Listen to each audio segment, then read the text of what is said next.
જાણીતા લોકગાયક સાગર પટેલ કેનેડાથી પરત આવતા ભવ્ય સ્વાગત, રાજકારણમાં જોડાવાના સવાલ ઉપર હસીને આપ્યો જવાબ.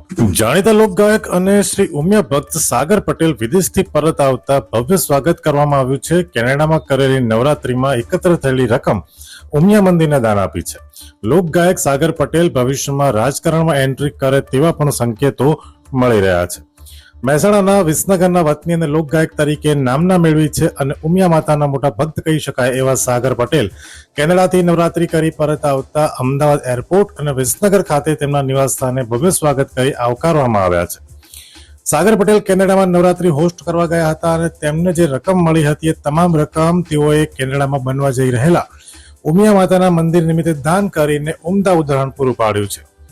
ગઈકાલે વિસનગર ખાતે આગમન થતા પરિવાર દ્વારા ભવ્ય વેલકમ પાર્ટીનું આયોજન કરવામાં આવ્યું હતું, જેમાં કેક કટિંગ કરી સગા સંબંધી અને મિત્રોની શુભકામનાઓ સ્વીકારી હતી. મીડિયા સાથે વાત કરતા સાગર પટેલે પોતાની પ્રતિક્રિયા પણ આપી છે. સાગર પટેલ આવનારા ભવિષ્યમાં પાટીદારના ચહેરા રૂપે રાજકારણમાં એન્ટ્રી કરશે તેવા ગર્ભિત સંકેતો પણ જોવા મળી રહ્યા છે. જેમનો પરિવાર વર્ષોથી ભારતીય જનતા પાર્ટી સાથે સંકળાયેલો છે અને સેવા પણ આપી રહ્યો છે. સાગર પટેલને આવકારવા તેમના સગા સંબંધી તેમજ મિત્ર સર્કલ મોટી સંખ્યામાં ઉમટી પડ્યા હતા. Bureau report, Visnagar. અમેરિકામાં તો ખૂબ બધા ઉમિયા માતાજીના મંદિરો છે, પણ કેનેડા એક એવો પ્રદેશ છે જ્યાં સ્ટુડન્ટો હવે જઈ રહ્યા છે, એટલે ફર્સ્ટ જનરેશન છે. તો ત્યાં ઊંઝા સંસ્થાન દ્વારા મને જે જવાબદારી આપવામાં આવી છે કે માતાજીનો પ્રચાર પ્રસાર 1000 મંદિર આખા વિશ્વમાં બનવાના છે ઉમિયા માતાજીના. તો માતાજીના ભગત તરીકે મારી ફરજ બને અને જ્યાં જ્યાં હું જઉં છું ત્યાં મારી ઉમિયા મારા જોડે હોય છે. તો અમારો એક વિચાર હતો કે કેનેડામાં પણ આપણે ઉમિયા માતાજીનું મંદિર બને એવું આપણે બધા મળીને પ્રયત્ન કરીએ. અમારો પ્રયત્ન ખૂબ જ સફળ રહ્યો છે. અમે માતાજીના મંદિર નિમિત્તે ગરબાનું આયોજન કરેલું, મોટા શેરી ગરબાનું આયોજન કરેલું. એમાં લગભગ 50,000 થી 60-70,000 લોકો જોડાયેલા અને એ વાતની નોંધ ત્યાંના પ્રધાનમંત્રીએ અને ત્યાંના સીએમએ પણ લીધી છે અને એ વાતનો અમને ખૂબ જ આનંદ છે અને રેકોર્ડ બ્રેક એ ગરબા બન્યા છે. મા ઉમિયાના આશીર્વાદ છે.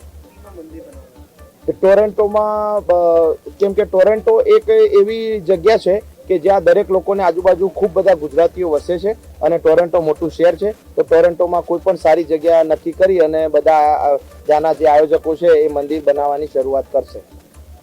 અમારા જે અહીંયાથી નરેન્દ્રભાઈ પટેલ હતા એમનું બધું આયોજન હતું, એટલે એ હજુ સરવાળો કાઢશે કે કેટલા રૂપિયા, પણ એના પહેલાં જ એમને એક દાનની જાહેરાત કરી છે કે જે બચશે એ તો એમાંથી તો આપવાના જ છે, પણ $1 લાખ એમના તરફથી માતાજીના મંદિર માટે બોલી ચૂક્યા છે અને બીજા પણ ઘણા લોકો દાન પેટે બોલી ચૂક્યા છે. એટલે ઘણું બધું દાન માતાજીના સાનિધ્યમાં ભેગું થવાની શરૂઆત થઈ ગઈ છે. ભવિષ્યમાં આપને રાજકારણમાં જોડાવાની કોઈ શક્યતાઓ ખરી? આવું દરેક મીડિયાવાળા મને પૂછે છે, ખબર નહીં કેમ પૂછે છે, પણ હવે એ તો સમય ઉપર છોડીએ, માં જગદંબા ઉમિયા ઉપર છોડીએ. માં કહેશે એમ કરીશું, સમય કહેશે એમ કરીશું.